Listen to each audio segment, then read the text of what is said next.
2015 model 16 രജിസ്ട്രേഷനിൽ വരുന്ന ഒരു Nissan മൈക്രയാണ് ഞാൻ ഇന്ന് കൊണ്ടുവന്നിരിക്കുന്നത്. CVT ട്രാൻസ്മിഷനാണ്, ഓട്ടോമാറ്റിക് ആണ്. XV എന്ന് പറയുന്ന വേരിയൻ്റ് ആണ് കേട്ടോ. ടോപ്പിൻ്റെ ആണ്, alloy wheel, push button start, keyless entry എല്ലാം അത്യാവശ്യം ഫീച്ചേഴ്സ് എല്ലാം വരുന്ന ഒരു വണ്ടിയാണ്.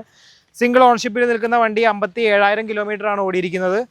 വേറെ റീപ്ലേസ്മെൻറ്റുകളൊന്നുമില്ല, ഹിസ്റ്ററി ഉള്ള വണ്ടിയാണ്.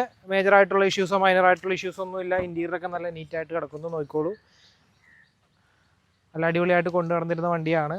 കറക്റ്റ് കമ്പനിയിൽ പ്രോപ്പർ സർവീസ് ഉണ്ടായിരുന്ന വണ്ടി ആയതുകൊണ്ട് തന്നെ അതിൻ്റെ ആ ഒരു നീറ്റ്നെസ് വണ്ടിക്ക് കാണാനുണ്ട്. ടയർ കണ്ടീഷൻ ഉണ്ട്, പുത്തൻ ടയറാണ് ഇട്ടിരിക്കുന്നത്. 4 ബാക്ക് സൈഡ് കാണിച്ചായിരുന്നോ? ഓക്കെ, അപ്പോൾ അടിപൊളി കണ്ടീഷനിൽ കിടക്കുന്ന ഈ വണ്ടിയുടെ വില 3,80,000 രൂപയാണ്. വിലയിൽ ചെറിയ അഡ്ജസ്റ്റ്മെൻറ്റുകളൊക്കെ ഉണ്ടാവും. അപ്പോൾ ഫിനാൻസ് വീഴും. വെറും 25,000 രൂപ ഡൗൺ പേയ്മെൻറ്റ് അടയ്ക്കാൻ നിങ്ങളുടെ കയ്യിൽ ഉണ്ടെന്നുണ്ടെങ്കിൽ ഈ ഓട്ടോമാറ്റിക് വണ്ടി നിങ്ങൾക്ക് കൊണ്ടുപോകാവുന്നതാണ്. പെട്രോൾ ഓട്ടോമാറ്റിക്കാണ് വണ്ടി വരുന്നത്. വണ്ടി വാങ്ങിക്കുവാനും വണ്ടിയെ പറ്റി അറിയാനുമായിട്ട് ഈ കാണുന്ന നമ്പറിലേക്ക് വിളിച്ചോളൂ. നിങ്ങൾക്ക് ഏതെങ്കിലും വണ്ടിയായിട്ട് എക്സ്ചേഞ്ച് ചെയ്യണമെങ്കിൽ അതിനുള്ള ഓപ്ഷനും ഉണ്ട്. നിങ്ങളുടെ ഏതെങ്കിലും വണ്ടി കൊടുക്കാനുണ്ടെങ്കിൽ നമ്മളെ വിളിക്കാം.